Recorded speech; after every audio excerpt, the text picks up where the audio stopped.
Hi students, hope you're doing well and your preparation is going good as well.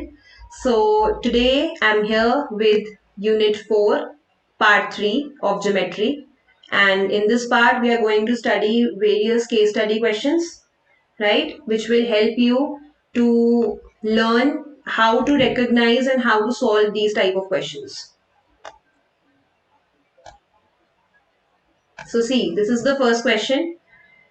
This is the diagram given in the question, and it's written, this is Vijay's house, this is a tower, and this is Ajay's house.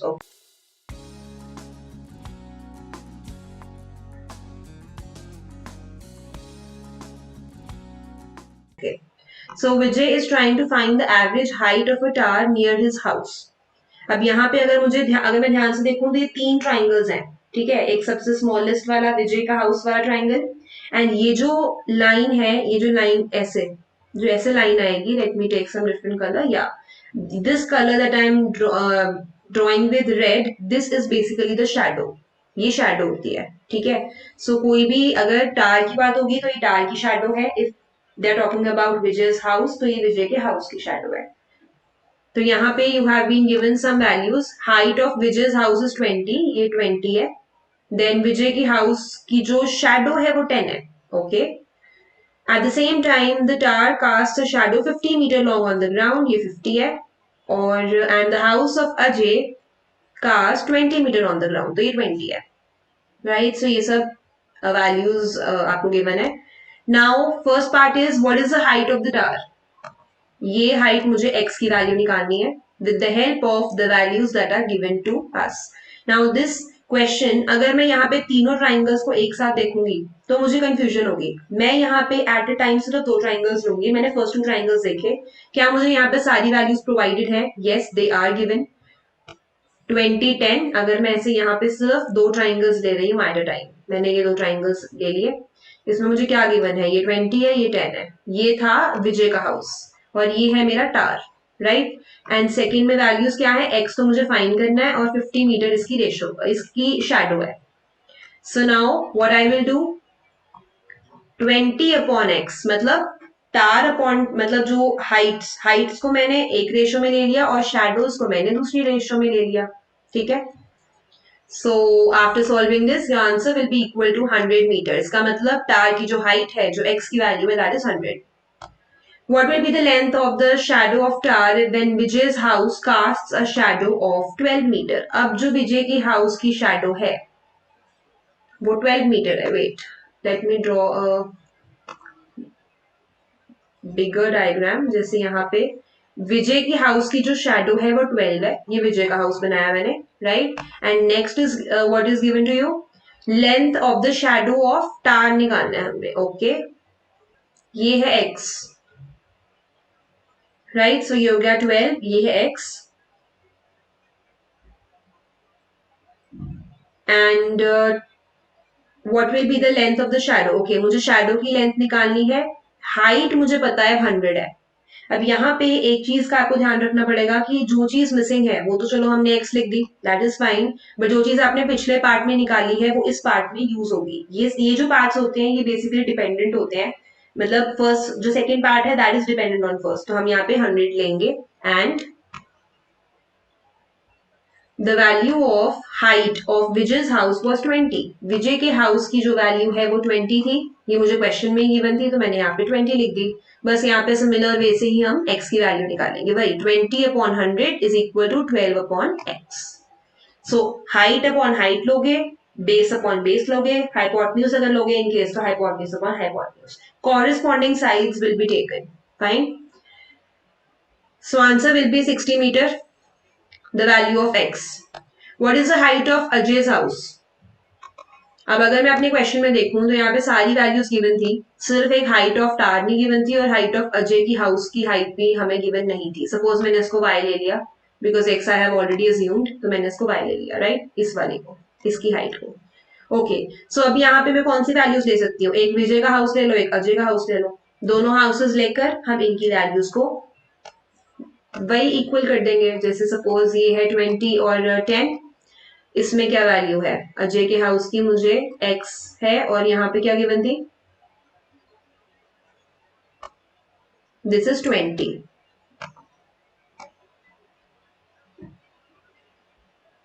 तो मैं यहाँ पे कैसे लिखूंगी 20/x is equal to 10/20. ठीक है, so 40 metre will be my answer for this part, that is height of अजय's house is 40. अब एक टाइम पे हम सिर्फ 2 ट्राइंगल्स के साथ ही डील करेंगे. दिस इज इंपॉर्टेंट क्योंकि उन्होंने 3 ट्राइंगल्स दिए हैं, लेकिन आप एक टाइम पे एनी 2 ट्राइंगल्स ले लोगे which will help you to find the unknown value.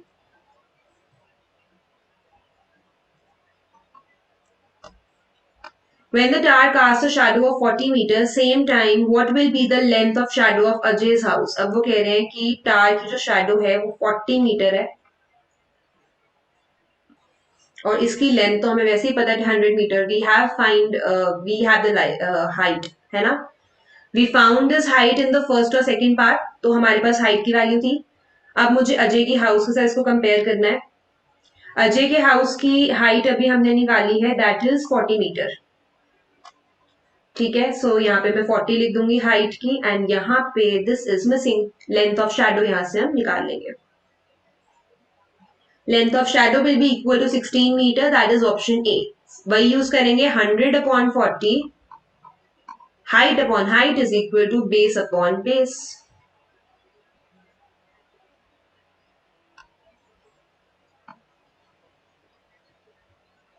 Again, a similar kind of question. Now, this is a practice question. You will have to draw the diagrams. Diagram draw करके या फिर जो given diagram है beginning में उससे भी आप इसको solve कर सकते हो. अब ये एक ही टाइम पे they are talking about Tar and Vijay's house. इसका मतलब आप अजय के हाउस को नहीं लेकर आओगे बीच में. You will just deal with Tar and Vijay's house. So इन दोनों के diagram draw करके you will find the value of length of shadow विजय के हाउस की. After solving, your answer will be equal to option number D, that is 8 meter. Okay, so now here we have a question. इसमें क्या कह रहे हैं that Rohan wants to measure the distance of a pond. ये जो blue color का है, this is a pond. During the visit to his native, he marks points A and B on the opposite edges of a point. उसने pond के दोनों edges पर A और B mark कर दिया. This is A, this is B. To find the distance between the points, he makes a right angle triangle using a rope connecting B with C. उसने एक rope use करी, B और C को connect कर दिया, C और D को कर दिया, A और D को कर दिया, right? ये सारी आपको values भी given है, and ADC angle हमारा 90 डिग्री है. Which property of geometry will be used to find the distance AC? अगर मुझे यहाँ पे AC की वैल्यू निकालनी है, then मैं कौन सा थ्योरम या कौन सा फॉर्मूला यहाँ पे यूज करूंगी? That is Pythagoras theorem. अब यहाँ पे there should be no point of confusion. जैसे ही मैंने राइट एंगल ट्राइंगल देखा, आपको साथ ही क्लियर हो जाना चाहिए कि यहाँ पे हम पाइथागोरस यूज करेंगे. What is the measure, what is the distance AC? अब हमें मेजर निकालना है AC का. आपके पास AB है, AD है एंड AC भी है. That means using Pythagoras theorem, ठीक है, you can do this on your own. This is a practice question. आपको simple base square plus height square करके AC की वैल्यू निकालनी है.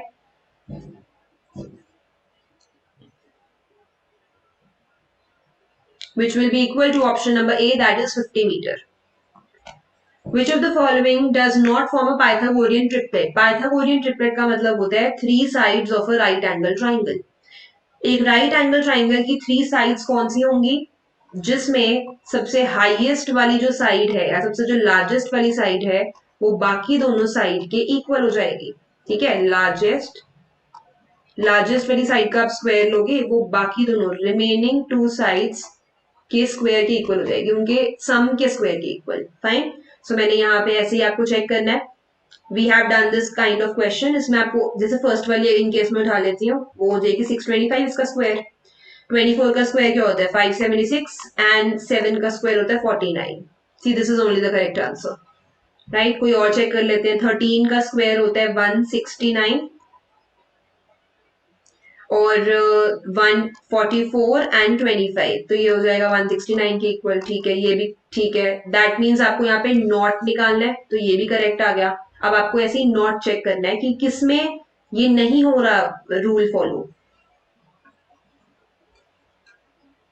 In this case, option number D will be the correct answer. इसमें आपको ये देखना है कि कौन सा नहीं फॉलो कर रहा Pythagoras theorem.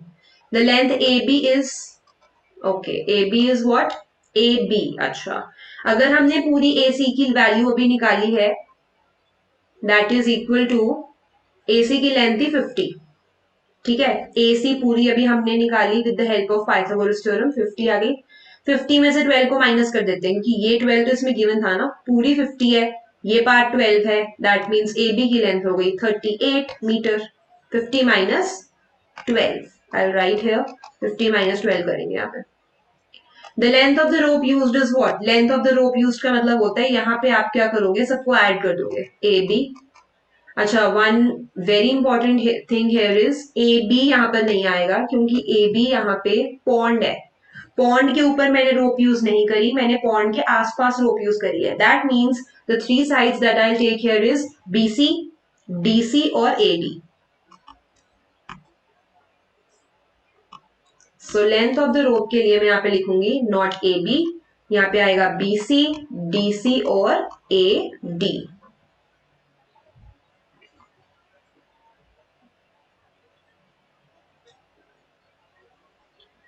So when you will add all the three sides, answer will be 82 meter. कुछ नहीं करना, जो पीछे हमें तीनों की वैल्यूज पता है already, you just have to put the values and find the sum. Next is scale factor and similar figures. Actually scale factor का यहाँ पे एक आपको फॉर्मूला गिवन है, length of image upon corresponding length in the object. Scale factor का मतलब होता है a scale drawing is the same shape as the object but different size. मतलब यहाँ पे हम क्या कर रहे हैं, एक नॉर्मल फिगर का सिर्फ स्केल में उसका स्केल लेकर एक छोटा सा साइज ड्रॉ कर रहे हैं। फॉर एग्जाम्पल मैप, मैप में क्या होता है, पूरी कंट्री जस्ट एक पिक्चर में, एक स्केल में ही शो होती है हमें, right. So that doesn't mean कि अगर उसमें कोई भी स्टेट बहुत ही छोटी दिख रही है तो वो एक्चुअल में भी इतनी छोटी है। That is just a scale major, उसको हम स्केल फैक्टर बोलते हैं। तो स्केल फैक्टर को हम रेशियो की हेल्प से लिखते हैं। इन्होंने आपको फॉर्मूला दिया हुआ है स्केल फैक्टर का, this is the formula. Similar figures क्या होती है, the ratio of two corresponding sides in similar figures is called the scale factor. ठीक है, दो साइड्स की अगर मैं रेशियो लूंगी, स्क्वायर नहीं लेना, यहाँ पे दे हैव टोल्ड यू कि स्केल फैक्टर के केस में आप स्क्वायर नहीं लोगे, सिर्फ इनकी रेशियोज लेंगे हम। Now it is given to you कि एक मॉडल ऑफ अ बोट है, the model is 120 centimetre long और full size of the boat is of width 60। तो आपको बताना है कि width of the scale model क्या है। Now we know one thing कि सबसे पहले लेंथ और विड्थ ऐसे चलता है क्वेश्चन, पहले लेंथ गिवन होती है फिर हमें विड्थ गिवन होती है, राइट। सो यहाँ पे 60 है हमारी विड्थ किसकी, बोट की। मॉडल और बोट, अगर मैं दो चीजों की बात यहाँ पे कर रही हूँ तो मैंने यहाँ पे दोनों की विड्थ उठा ली, ये भी विड्थ है ऊपर वाली भी विड्थ थी। That means 4x is equal to 60, x is equal to 15 centimetre. 4x कैसे लिख दिया मैंने, बिकॉज ये दोनों विड्थ ही है मेरी। एक्चुअली जब भी रेशियो गिवन होती है ना हमें किसी चीज की, हम उसको एक्स की फॉर्म में लिखते हैं बिकॉज रेशियो हमारी कंप्लीट वैल्यू नहीं होती। तो मैंने यहाँ पे लिख दिया let the width be x, तो 4x क्योंकि रेशियो गिवन थी, तो 4x इज इक्वल टू 60 क्योंकि ये 60 विड्थ आपको ऑलरेडी गिवन भी थी। What will affect the similarity of any two polygons.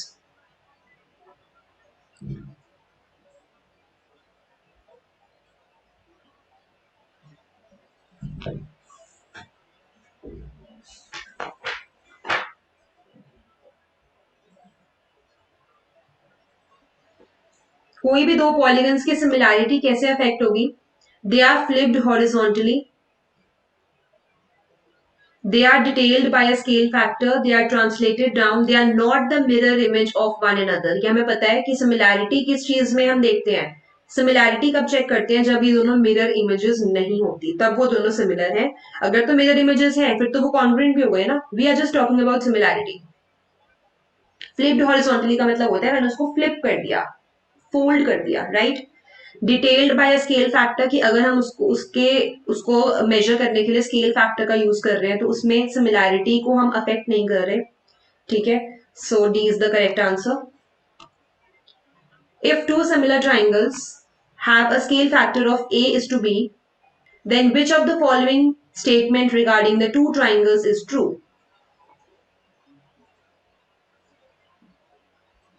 अब हमने स्टार्टिंग में ही ये पॉइंट पढ़ लिया था कि स्केल फैक्टर के केस में एरिया ऑफ टू ट्राइंगल्स, ठीक है, उनका जो स्केल फैक्टर है वो किसके इक्वल होगा, not area, when the scale factor of the two triangles is equal to the length और sides of the two triangles. तो देख लेते हैं फिर, पेरीमीटर वाला कुछ नहीं हमें गिवन था द, हाँ अब ये चीज बिल्कुल ठीक है कि स्केल फैक्टर किसके इक्वल होता है, equal to the ratio of the two sides of the triangle. तो दोनों के ऑल्टीट्यूड के इक्वल हो गया। बेसिकली हमने यहाँ बोला स्केल फैक्टर किसके इक्वल है, दोनों के ऑल्टीट्यूड के इक्वल है, ऑल्टीट्यूड फर्स्ट ट्राइंगल का एंड ऑल्टीट्यूड सेकंड ट्राइंगल का।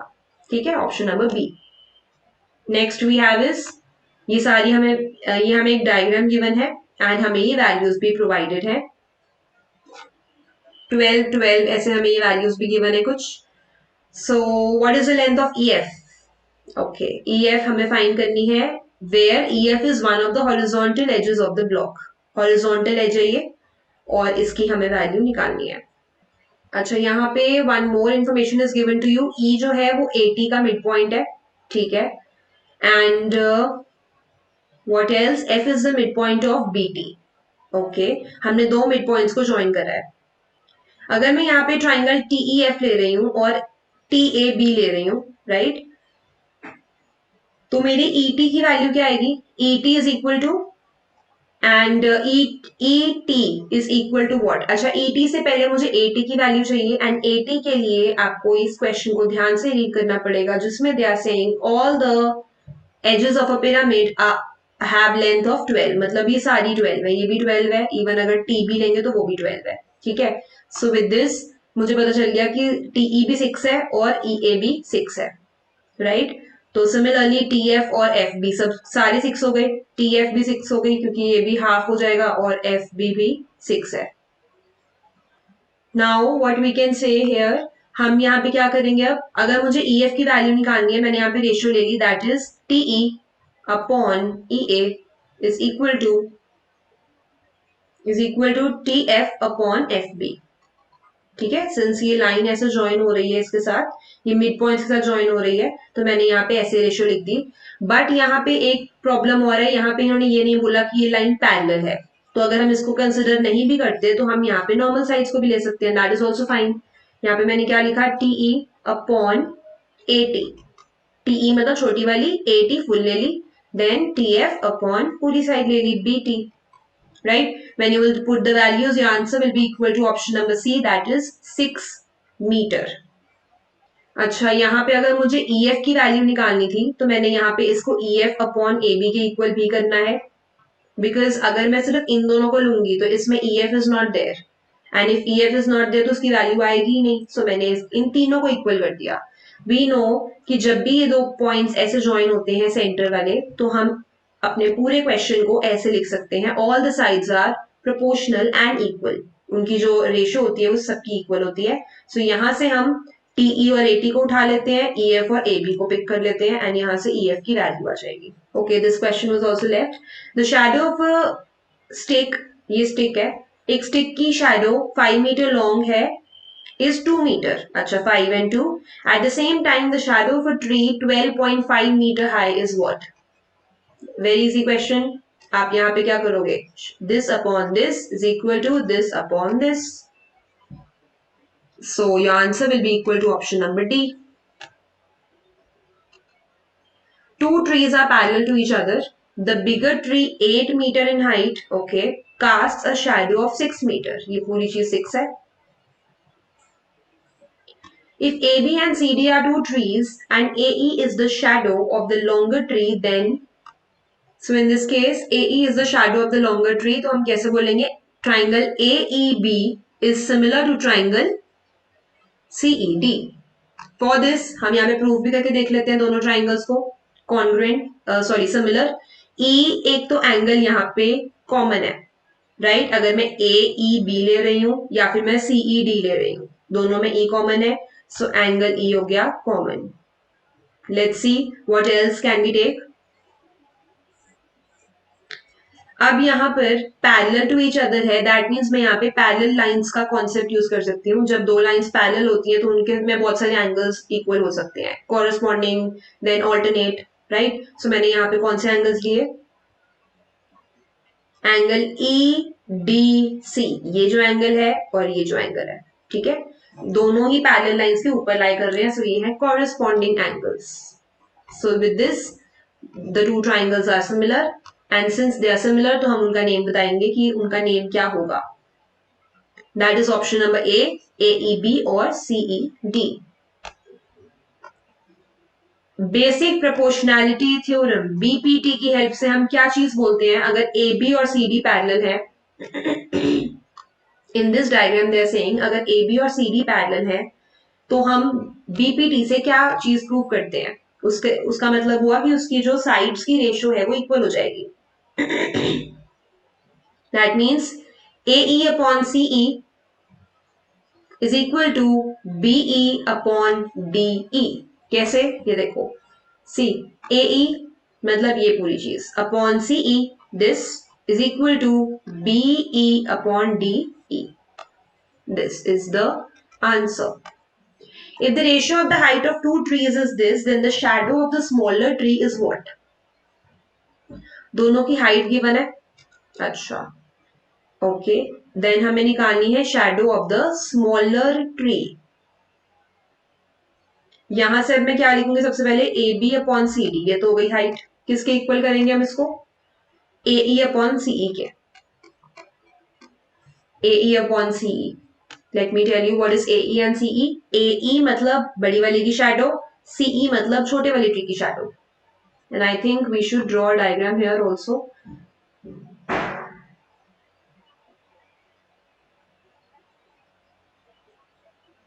सो यहाँ पे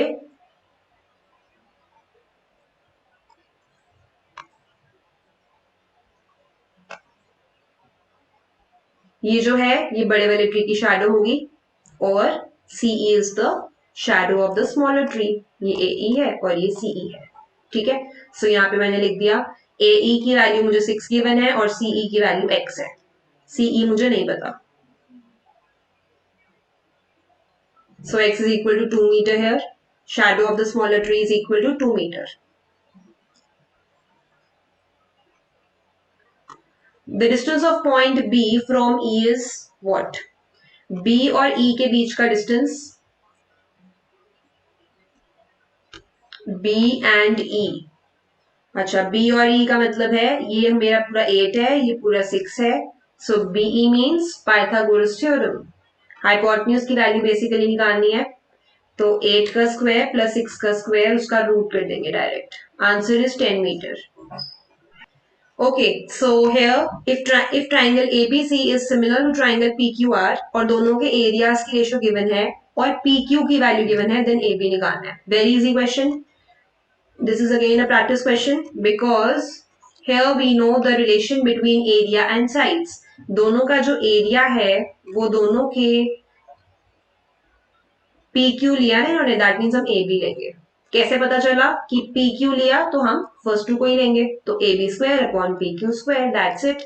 PQ is 10, so you can find the value of AB from here, and AB will be equal to 4 centimeter, that is option number A. Okay, now we have a question related to two buildings.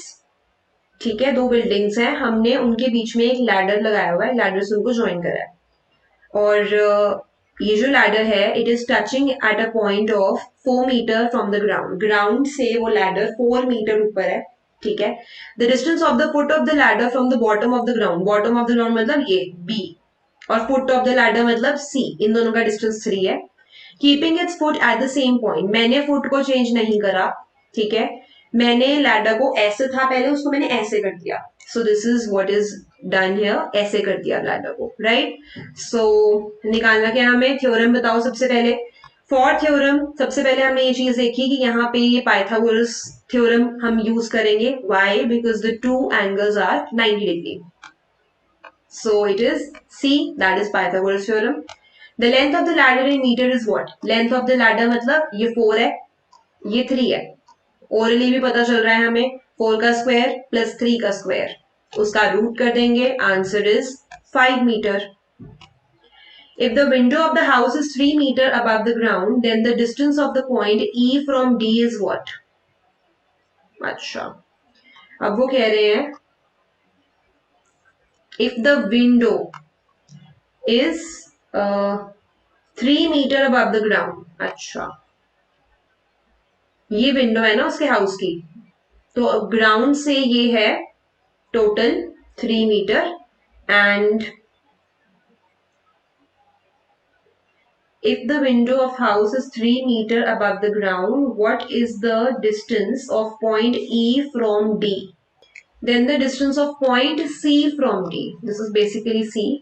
कि C point का distance बताना है हमने D से. Okay. C और D के बीच का distance ये बताना है हमने CD. तो CD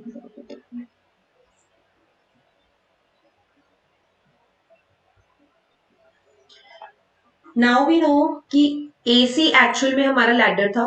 AC हमने पहले ऐसे टिल्ट किया हुआ था, दैट वाज द लैडर। हमने उसी लैडर को अगर ऐसे कर दिया तो लैडर की लेंथ तो सेम है ना, दैट मीन्स ये तो 5 ही है, तो हम यहाँ से CD की वैल्यू भी निकाल लेंगे। ठीक है, इजी क्वेश्चन। इसी सेम में ही इन्होंने क्या करा, ये जैसे विंडो थी ना ऐसे, ये लैडर है, लैडर की अभी हमने लेंथ निकाली है 5 है, और विंडो की लेंथ है 3 फ्रॉम द ग्राउंड, तो हम यहाँ पे बेस की वैल्यू निकालेंगे, C और D के बीच का डिस्टेंस निकालेंगे which is equal to 4 metre. Using the Pythagoras theorem 25 के स्क्वायर में से 9 को माइनस, 5 के स्क्वायर में से 3 के स्क्वायर को माइनस करेंगे। अगर एक आइसोसेलेस राइट एंगल ट्राइंगल है हमारे पास PQR, मैंने एक ट्राइंगल ड्रॉ कर दिया ऐसे, and it is given that it is right angle at P, मतलब ये राइट एंगल है P। आइसोसेलेस का मतलब है दोनों इक्वल है। ओके, तो मैंने यहाँ पे Q लिख दिया, यहाँ पे R लिख दिया। नाउ लेट्स सी, तो हमें यहां से क्या पता चल रहा है दैट क्यू आर का स्क्वायर मतलब हाइपोटेन्यूज का square is equal to P Q plus Q R, P Q plus P Q square plus P R square. And P Q और पी आर का स्क्वायर अगर मैं देखूं तो पी क्यू और पी आर दोनों इक्वल है, that means I can say it is equal to 2PQ square, option number A. ठीक है, क्योंकि PQ और PR दोनों इक्वल हैं, इसीलिए मैंने यहाँ पे PR को PQ से रिप्लेस कर दिया, तो I have got 2PQ square. If OA is equal to OB plus AB, then OA जो है वो OB और AB के इक्वल है। अब यहाँ पे OA के स्क्वायर की बात हो रही है, इसका मतलब ये पक्का OA जो है वो मेरा हाइपोटेन्यूज है, तो मैंने यहाँ पे O लिख दिया, यहाँ पे A लिख दिया, राइट। तो तीसरी चीज क्या है फिर, B है, that means right angle at B है ये। OAB एक राइट एंगल ट्राइंगल है जिसमें राइट एंगल B पे है, क्योंकि OA मेरा हाइपोटेन्यूज था, OB इज द बेस और ये परपेंडिकुलर, ये हमने ऐसे लिए। ठीक है, so here you have certain values, दो बिल्डिंग्स है, एक की लेंथ थोड़ी कम है, एक की ज्यादा है, और यहाँ पे आपको क्या क्या गिवन है, they are located 12 metre apart, मतलब ये CD का जो डिस्टेंस है ये 12 मीटर है, that I have written with yellow 12 metre. The height of the two buildings are 32 and 41, 32 और 41, छोटी वाली की 32 है इसकी, एंड इसकी 41 है, that I have written with yellow, right. अब यहाँ से कुछ वैल्यूज निकल के आती हैं। सबसे पहले तो इनका डिस्टेंस जो है 12 मीटर अपार्ट है, वेट 12 मीटर अपार्ट मतलब ये चीज 12 थी, 12 मीटर अपार्ट मतलब अगर मैं ग्राउंड पे देखूं तो ये एक दूसरे से 12 मीटर दूरी पे है, और अगर नीचे ये 12 है तो ये ऊपर भी 12 हो जाएगा क्योंकि ये लाइंस पैरेलल है। ठीक है, तो ये हो गया 12। सिमिलरली अगर छोटे वाले की हाइट 32 है, बड़े वाले की 41 है, तो 41 में से 32 को माइनस करके ये वाली आ जाएगी लेंथ, दैट इज 9। ठीक है, ये हो गई 9, ये हो गई 12। तो मुझे पता चल जाएगा कि इनके टॉप्स का क्या डिस्टेंस है। Again with Pythagoras theorem, top का डिस्टेंस मतलब मैं DF की बात कर रही हूँ, DF। Okay, so the distance between the top हम कैसे कैलकुलेट करेंगे, पाइथागोरस थ्योरम से, क्योंकि यहाँ पर भी हमारा राइट एंगल ट्राइंगल फॉर्म हो रहा है। ये जो CDF है एक राइट एंगल ट्राइंगल है। कैसे, मैंने आपको बताया था, ग्राउंड से कोई भी पर्सन है, पोल है, बिल्डिंग्स है, उनका 90 डिग्री का ही एंगल बनता है। The length EF is, the length EF in the figure is what, okay, length EF, यहाँ पे ना ये E है, ठीक है, दिस इज E। हमें EF की लेंथ चाहिए, वो हमने ऑलरेडी निकाल ली थी, 41 अगर टोटल है उसमें से छोटे वाले की हाइट 32 है, रिमेनिंग इज 9। ये E है, तो हमने इसमें क्या करा बेसिकली EF के लिए, BF minus BE, this is the hint, B F minus BE हम करेंगे, then you will get E F. ठीक है, so this E F is equal to 9 metre. तो ये आया था 42 में से हम this was equal to 41 minus 32, या 42 है, 41 माइनस 32. सो इनको माइनस करके 9 मीटर्स का answer. The distance DF is equal to, now let's go back to the diagram and देखते हैं डीएफ क्या है. डीएफ ओके, डीएफ मतलब हाइपोटेन्यूज की वैल्यू निकालनी है. फाइन. तो डीएफ के लिए हमने पहले छोटा सा ट्राइंगल बना लिया जिसमें मुझे पता है ये 12 है. ठीक है, 9 मैंने निकाल दिया था, ये निकाल देते हैं डीएफ. 144 प्लस 81 225, 15 आएगी इसकी वैल्यू जब आप इसका रूट कर दोगे. ठीक है, इनके समझ नहीं भी आया, you will try on your own. Triangle देखोगे, डीएफ की वैल्यू निकालोगे, ये डीएफ है, ये ई है. ठीक है, ये राइट एंगल है. अब हम यहाँ पे क्या करेंगे, डीई का स्क्वायर प्लस ई एफ का स्क्वायर, यही करा मैंने, और उसका बाद में रूट कर दोगे. Answer is 15. Now we have एक ट्राइंगल है पी क्यू आर जिसमें पी क्यू 7 है, क्यू आर और आर पी सब कुछ गिवन है. हमें बताना है कि राइट एंगल्ड कहां पर है. मैंने आपको बताया शॉर्टकट ऑल्सो हाउ. आरपी मैंने देखा यहाँ पे हाईएस्ट साइड है, आरपी में क्या मिसिंग है, क्यू मिसिंग है, इसका मतलब Q is the correct answer. कैसे, क्योंकि मुझे पता है कि आरपी अगर हाईएस्ट साइड है तो मेरी हाइपोटेन्यूज 24 सेंटीमीटर यानी कि ये हाईएस्ट वैल्यू हो गई. ठीक है, इसके ऑपोजिट वाला एंगल राइट एंगल होगा, दैट इज 90 डिग्री. ये है क्यू. ठीक है, तो क्यू पे राइट एंगल है हमारा. एबीसी हमारा इक्विलेटरल ट्राइंगल है. लेंथ ऑफ ऑल्टीट्यूड निकालना है. लेंथ ऑफ ऑल्टीट्यूड के लिए you don't need anything, you just need a formula, that is √3/2a. Now this is something you should note, इसका ऑल्टीट्यूड भी एंड इसका एरिया भी.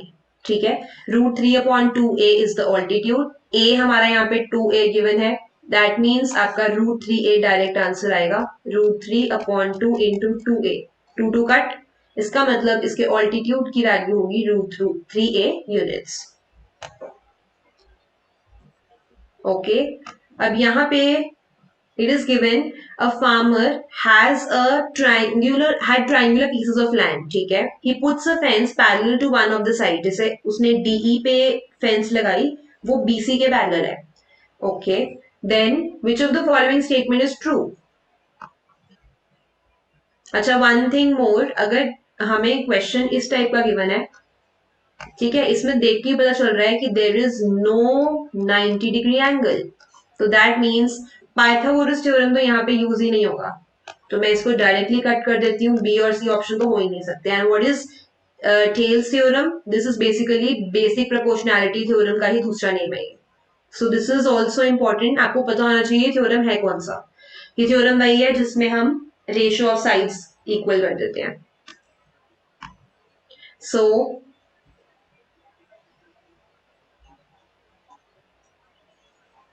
इसके अकॉर्डिंग अगर हम देखेंगे, थेल्स थ्योरम के according AD/DB is equal to AE/EC. देखें कहां लिखा है ये, AD/DB is equal to AE/EC.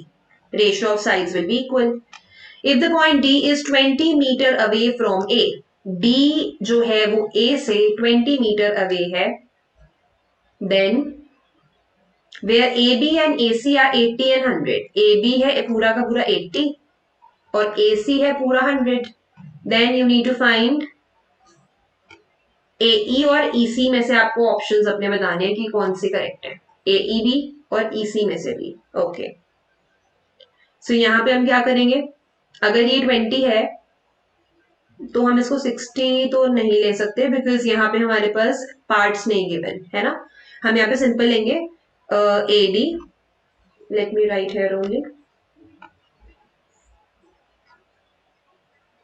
यहाँ पे होगा AD/AB is equal to AE/AC. Right, so AD यहाँ पे है 80 upon, sorry AD is 20, AD 20 है और बड़ी वाली साइड हमारी AB 80 है, इज इक्वल टू AE/100. ये वैल्यूज वही है जो हमें क्वेश्चन में प्रोवाइडेड थी, हमने सिर्फ इनके फॉर्मूला में पुट कर दिया इसको। ए की वैल्यू आप यहां से निकालोगे, that is equal to 25 centimetre, that is option number B, right. Now A D D B A E C सब कुछ हमें गिवन है। अब देखिए हम ए डी डी बी, ये है कौन सी साइड्स है, A D D B A E C, okay, मतलब ये इन्होंने यहाँ पर आपको पार्ट्स वाला थ्योरम यूज करने के लिए बोला है। सी, ये डी है, wait let me check once, D E, या ये डी के साथ ई लिखा हुआ है यहाँ पर, और यहाँ पर ए है, बी है और सी है, ठीक है। सो ए डी गिवन है आपको, डी बी गिवन है, मैं यहाँ पे सारी वैल्यूज लिख देती हूँ। A D is this, D B is 3x minus 1, then A E की वैल्यू है x plus 3 and E C is 3x plus 4। तो हमें यहाँ पे अब निकालना है x की वैल्यू, ठीक है। सबकी रेशियोज को इक्वल कर देंगे, A D upon D B is equal to A E upon E C. Put the values of all the sides and cross multiply, या जैसे भी क्रॉस मल्टीप्लाई करके you will get the value of x, which is equal to option number B, that is 7. X is 7.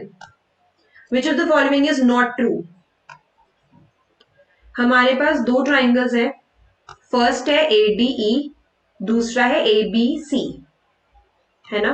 ADE, I'll write the names here, and ABC. मैंने यहाँ पे names इसलिए लिखे हैं बिकॉज अगर मुझे चेक करना है कि इनमें से ट्रू कौन सा नहीं है तो मुझे इनके नेम्स के अकॉर्डिंग ही चेक करना पड़ेगा। AD और AB, ओके, देन AE और AC, ये तो ट्रू है, दिस इज करेक्ट। आगे देखते हैं, ऐसे ही आप सारे चेक करोगे one by one. Then AD और AE, AD और AE, ओके, फर्स्ट टू और थर्ड, देन फर्स्ट टू और थर्ड, बिल्कुल करेक्ट है ये भी। सो ऑप्शन नंबर डी हमारा आप यहाँ पर आएगा करेक्ट ऑप्शन, जो एक्चुअल में करेक्ट नहीं है, मतलब ट्रू नहीं है। यहाँ पर हमें नॉट ट्रू बताना है ना, तो नॉट ट्रू वाला होगा option number D. A B और बी डी, ए बी और B D, then A C and E C, wait यहाँ पे, and for option number C अगर हम अपना ट्राइंगल फिर से देखें तो हमारे पास यहाँ पे क्या गिवन था, दिस इज डीई और ये है ए बी सी। तो यहाँ पे क्या बोल रहे हैं, A B upon B D पूरा upon half is equal to पूरा अपॉन हाफ, तो कंप्लीटली ये भी करेक्ट है, that is option number D is the answer, जो कि इनकरेक्ट है यहाँ पे। If P and Q are the midpoints of side YZ and XZ respectively, okay, अगर मैंने कोई भी साइड ली YZ और XZ, यहाँ पे हम Y लेंगे, यहाँ पे हम X लेंगे, ऊपर Z है, YZ और XZ के रिस्पेक्टिवली ये है P और ये है Q, इसका मतलब PQ किसके पैरेलल है, XY के, बेस के पैरेलल होती है हमेशा। So option number A is the correct answer, okay.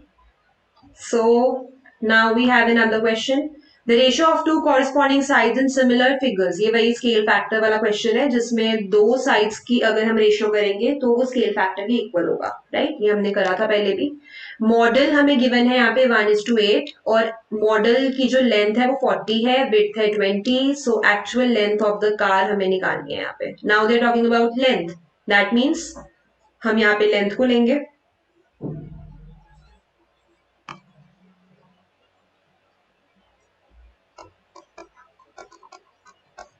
Now what I have written is, यहाँ पे हमें मॉडल ऑफ अ कार का स्केल गिवन था, मतलब ये है स्केल, मतलब मॉडल का, और ये है एक्चुअल, क्योंकि हमेशा मॉडल में वैल्यू कम होती है और एक्चुअल में हमेशा वैल्यू ज्यादा होती है, this is common sense. So model की जो लेंथ है वो 40 है, एक्चुअल लेंथ ऑफ कार हम यहाँ से निकालेंगे, okay. So actual length of car will be equal to 320 centimetre, that is option number A, ठीक है। तो यहाँ पे ये नहीं सोचना कि 40 को हमने न्यूमरेटर में क्यों लिया, क्योंकि 1 और 8 का मतलब है ये मॉडल है, ये एक्चुअल है, ठीक है, और ये भी क्या है, ये है मॉडल की लेंथ और ये है एक्चुअल की length. If two similar triangles have a scale factor of this, अगर इनका स्केल फैक्टर ये है, इसका मतलब इनका जो स्केल फैक्टर है वो इनकी साइड के या किसी भी चीज के रेशियो के इक्वल है, स्क्वायर के इक्वल नहीं है। इनके मीडियंस क्या टू यही सेम होंगे, एकदम करेक्ट है। ऑल्टीट्यूड्स क्या रेसिप्रोकल हो जाएंगे? नो। देन पेरीमीटर के बारे में कुछ नहीं हमें गिवन, एंड ऑल्टीट्यूड्स का स्क्वायर भी नहीं होगा, ऑल्टीट्यूड्स भी 2:5 होंगे। यहाँ पे मीडियन भी कह सकते हैं, ऑल्टीट्यूड भी कह सकते हैं, both will be 2:5। The shadow of a statue that is 8 metre long, 8 metre long कोई स्टैचू है हमारे पास, उसकी शैडो 5 मीटर है, ठीक है।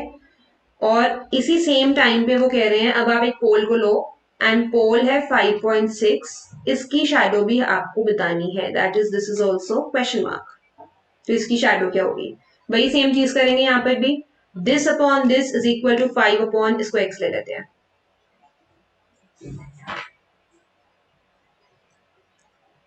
So this will be equal to 3.5 metre.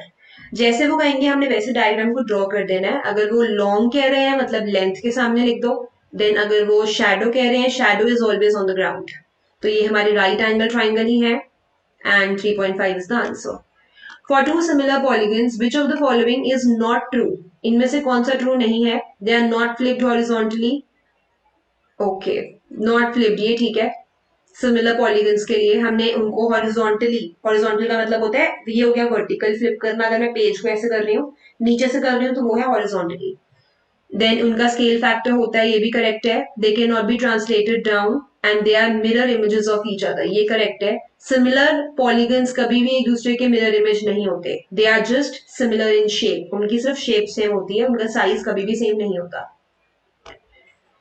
If two similar triangles have a scale of 1:2, तो उनके corresponding altitudes की रेशियो क्या होगी? अगर इनका स्केल फैक्टर एस एफ है 1/2, तो इनका ऑल्टीट्यूड भी क्या हो जाएगा? यही सेम हो जाएगा, that is 1:2, only option number C. Why? Because in the beginning of the question they gave you a formula that scale factor is always equal to the length of the sides of the two triangles. मतलब first triangle को altitude upon second को altitude. So option number C is the correct answer.